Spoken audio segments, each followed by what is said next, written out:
Welcome to our channel. Today we how to disable SendGrid webhook events for a server step by step clearly. Log in to your SendGrid account. Navigate to the settings section in the left sidebar.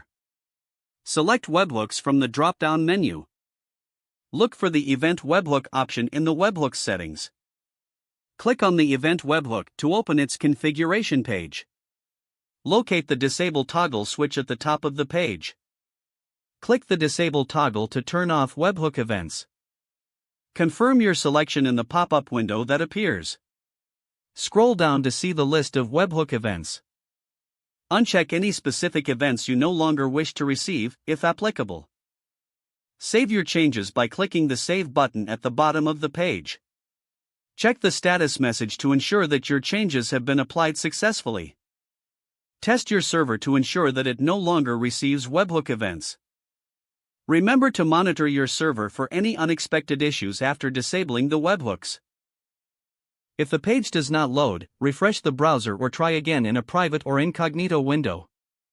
Make sure you are using the correct email address, then retype it carefully to avoid small typos.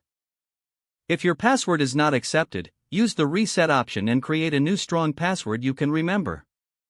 Check your spam folder for verification or security emails, then complete any requested confirmation steps.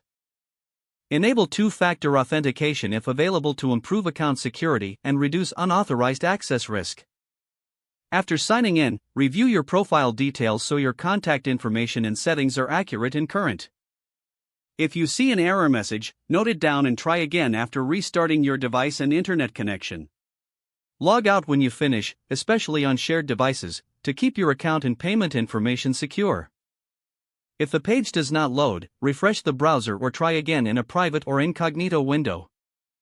Make sure you are using the correct email address, then retype it carefully to avoid small typos.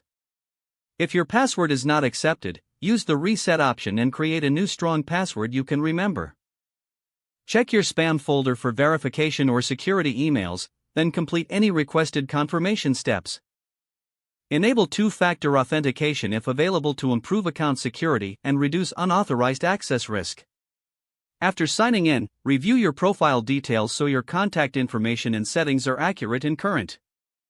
Don't forget to like this video and subscribe to our channel for more step-by-step tech guides.